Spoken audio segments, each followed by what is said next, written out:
All right, it is time for Expert Picks presented by FanDuel. We're giving you the Super Bowl edition of Expert Picks, of course, with the Chiefs and the Eagles.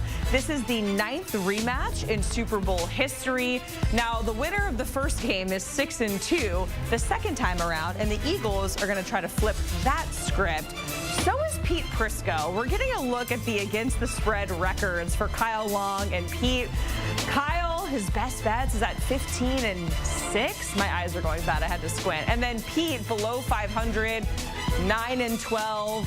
So I don't know if it's too late in the season, but maybe, just maybe, we can have a little bit of a redemption tour for Pete Prisco when it comes to his against the spread picks as it pertains to the Super Bowl. Speaking of Kyle and Pete, they are here in the beautiful New Orleans, which is, again, playing host to Super Bowl 59 between the Chiefs and the Eagles, as the Chiefs are looking to three-peat Cafe du Monde. We were talking about beignets, Jenny. And that is the spot to get them. The best. Great food, great vibes. JJ said the vibes were immaculate, and we have Pete Prisco and Kyle Long here joining us from New Orleans, who they're having a grand old time singing in the commercial break. We saw beads, all the things. Gentlemen, we're going to talk storylines before we get into the picks. Let's talk about the Chiefs, of course, because Patrick Mahomes and the Chiefs, they're going for a three-peat. Pete, when you look at the last two Super Bowl winning teams for the Chiefs and you compare it to this roster, how much more equipped, if so, are they to three-peat with this roster that they have in place? I don't know if they're any more equipped to three-peat, but they are capable of three-peating in large part because of the quarterback. And the quarterback is the one constant that's been through it all. Look, the stars have been through it all. He's the number one star, but Kelsey's been there. Chris Jones has been there. But when I look at this team, the biggest difference for this team over the course of the last 6-7 weeks has been Hollywood Brown and Xavier Worthy being a part of the offense. We know Joe Thuney moved from left tackle, from left guard to left tackle to solidify the offensive line.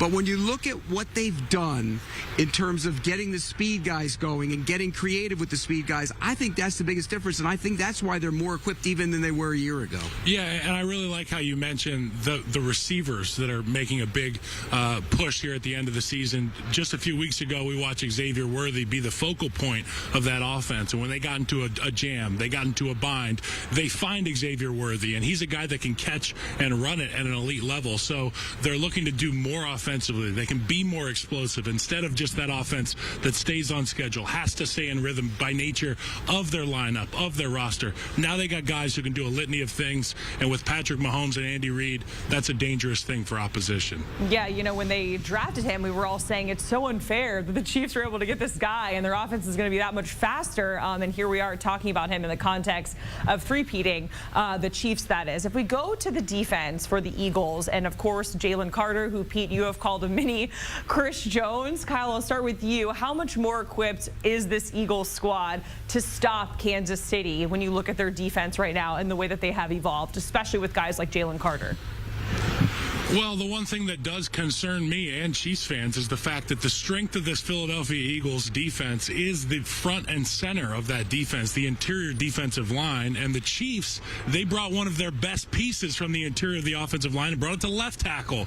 Granted, it has been a success. It has been necessary for this offense to maintain dominance. I have concerns because at the end of the day, you take an all-pro out of the middle. That's one less guy for Jalen Carter to have to worry about in his matchup. So if you can find a way to win there in the interior defensive line, you can get in Patrick's face. Really, that's everybody's looking for the answer to the test on how to stop Patrick Mahomes. Well, Jalen Carter said it best. Well, how about you just sack him? And I think the simple is probably better for Philadelphia. It's interesting. The Super Bowl they matched up against each other was only a couple years ago, and there's only one starter on the defensive line who's back, and that's Josh Sweat. He's the only one. I mean, they've gotten younger. They've gotten more athletic. I don't know if they've gotten better on the interior, but they've gotten, Carter is a game record. Remember, that group had Fletcher Cox, and he was playing on a high level. So I think this is going to be a challenge for the Eagles because I think the Chiefs are going to get the ball out of their hands. That puts a premium on the back end, and the back end has made big strides. You get Quinyon Mitchell, you get Cooper DeJean. Those guys have changed the way they play in the secondary, and I think that's the biggest difference for this defense. Yeah, and Vic Fangio's defense, sorry to cut you guys off in the studio, but the thing about Vic Fangio's defense, he's going to force you to be perfect the entire way down the the field. You watch the Washington Commanders opening drive, 20 plays, they walk away with a field goal. Vic Fangio's mantra, his MO, has always been bend but don't break. They'll play coverage, they'll rush the passer, they'll force the offense to be perfect. That's what I'm looking for. All right, so now let's talk about the Eagles' offense, and we can't do that without talking about Saquon Barkley, because he's having a historic season. He could win the rushing title and a Super Bowl title in the same season in his first year there with the Eagles. Pete, when that move was first made, when Saquon first went to Philly and the Giants kind of let him walk, did you think, fast forward to February, we would be talking about him in this context in terms of the Super Bowl and the rushing title and all the success that he's had? Me, personally, no. I thought he'd be very good. I didn't think he'd be this good. But you know what I did lose sight of, though? I lost sight of the fact, the number one priority in the National Football League, build your offensive line. He averages 4.2 per carry before anybody touches him. Yep. Think about that. And so it's always goes back to the big people. Big people rule the league. The Eagles have the best offensive line in the National Football League. And the reason Saquon Barkley is great is because of that offensive line. He's a great player, don't get me wrong. But if he were running behind the Giants' offensive line, would he be putting up these numbers? Absolutely not. So it all goes back to me, to that offensive line. You know, it's like honey and butter. It's a great combination. That offensive line and that running back, the explosive nature of his physical talents pairs so well with that O-line. They start him clean. He finishes with home runs. Saquon has been above and beyond my wildest dreams for what a running back could do this season because of that O-line. What are you putting the honey and butter on? Honey and butter, biscuits, chicken, anything, okay, pancakes, anything. Well, okay. You name it, bud. Chef Kyle, right here in New Orleans. Honey butter pancakes, not something that I have had, but sounds fire. Oh, honey butter on anything, Jack. Oh, yeah. Okay. I mean, hey, I'm down. Jenny and I are already hungry when we were talking about beignets earlier at the top of the show. You're just adding to it. Kyle, you talked about, everyone wanting the answer to the test on how to stop Patrick Mahomes. And similarly, they're wondering how to stop Saquon Barkley. It's Saquon against this Chiefs rushing defense. And KC, it's all going to come to a head, right? Because their defense under Spags has never allowed a 100-yard rusher in the postseason. And, of course, we know what Saquon can do. So, Kyle, what comes to a head here? What do you think gives? Well, they're going to have to be fantastic in the tackling department, particularly at the second level of that Chiefs defense. The linebacking core with Bolton, Tranquil, Chenal, all these guys are going to have to be dialed in on, sometimes Saquon's going to be untouched, but it's on us not to give up the big one, because so often we see Saquon make one guy miss at the second level, and he damn near hits his head on the goalpost. It's a free run for him. So this Chiefs defense has to really find a way to get stout, whether it's through Spags loading the box, which still doesn't work sometimes against Saquon, or just guys playing fantastic fundamental football, rallying to the ball carrier. They got to get Saquon down. They can't let him be the reason that the Philadelphia Eagles get a victory. It's interesting you mentioned the loading the box, and the reason, because he's had so many big runs against 8-man boxes in the postseason, so it all comes down to tackling. But I think you mentioned the guy that I think is key to this, the entire thing, Leo Chenal. He wasn't on the field a lot in a lot of these playoff games because he comes out in a nickel. In base. But he'd be in the base. And I think they're going to be in the base. I think he's going to be on the field more, and you're going to try and use him in a big way. He's a good player. He's an underrated player. I think he's big in this game to try and stopping Saquon Barkley. You're not going to stop him, but you have to limit him. And if you limit him and put the game on Jalen Hurts, I think that's the best chance to win the game. All right, gentlemen, let's get into the picks. Chiefs, they're ever so slightly favorites, 1.5-point favorites. The total is at 48 and a hook. Pete, I'm coming to you first because you're shaking your head as we're talking about picks. Well, and you saw those records. You put them up, and by the way, there's a big TV behind us, so everybody in the place saw my crappy record, so I'm to blame for that. I'll take it. But the word is the best bet this week counts 100 points. So whoever gets the best bet wins the season. A swing bet. Who changed that? I did, because that's the only chance I have to win. But I'm going with Chiefs over. I think the game is. I think the Chiefs are going to cover. That's not my best bet, but I'm going to go with the over. I think this game gets loose. Look, Patrick Mahomes in domes, undefeated, and he averages over 300 yards passing in the domes.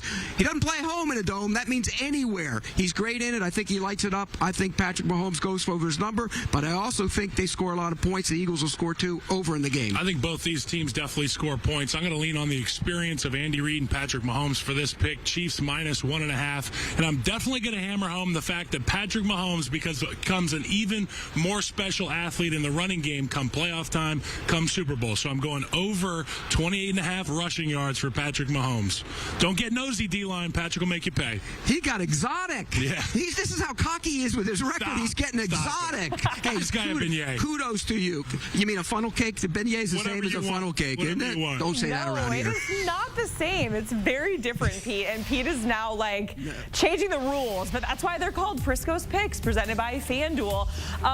Getting a look at the best bet records, because we just have to double down. Pete, I'm not much better. I'm 2-4. That's pretty sad. But I was on the show every week, so that's my out. The producer pick, 8-13. Pete, you were below Chris Hassel at 9-12.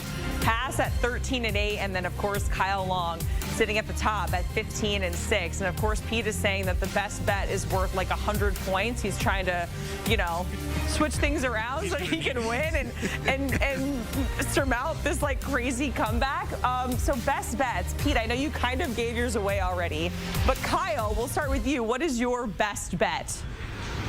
Well, I said it. I jumped the gun there. It's over 28.5 rushing yards for Patrick Mahomes. As dangerous as he is with his arm, he is equally as dangerous with his legs. I know that they're going to try to scheme up ways to get him on the ground in the backfield. He is really elusive, and when he does take off, he makes the defense pay. It can be backbreaking on third downs, fourth downs for Patrick to sneak out of there and get some rushing yards. See, that's bad because I really like your best bet. As exotic as it is for 100 you, points. You're getting crazy. You're getting exotic on me. I like his. I jumped the gun as well. My best bet is the over in the game, but I do like the Chiefs too. I think this is the moment. It's the moment where he'll say, "I'm Michael Jordan of the National Football League. I'm 1, 2, 3, three-peat," and then they got to pay Pat Riley a little bit of money for the right to use it. But I think this is the moment, and I think they're going to score a lot of points. He's great inside. He's great in the dome. He'll be great on Sunday. Patrick Mahomes and the Chiefs will score. The Eagles will score too, but it goes over. That's my best bet. Man, Pat Riley, he's a smart dude. He knew this was coming, and he's like, I'm gonna patent this way back then. So my pick, gentlemen, I'm kind of like hedging my emotions here. I'm gonna go with Saquon under his rushing yards. I want it for Saquon. I want him to go over. But I know we talked about Spags and that KC defense and not really letting a 100-yard rusher in the postseason. So even though I want him to get there, I'm going to hedge my emotions. I'm going to say Saquon under, a little spicy. And then the producer pick, that is the Eagles' money line. Thoughts, comments, concerns? Y'all like it? You're very negative. You're a very negative person, Jacqueline. You go with an under. You're very negative. That's crazy. Negative? Nothing like a negative person around our place, huh? Negative, or am I real? You're one to talk, Pete. Come on. I've been hanging out with you too much, I guess. No, I'm kidding. All right. Thank you so much, guys. We appreciate it. Have fun out in New Orleans. Great stuff as always. And, of course, the Super Bowl Sunday best bets recap. Kyle, he likes Mahomes over his rushing yards. Pete's taking the over at 48 and a hook.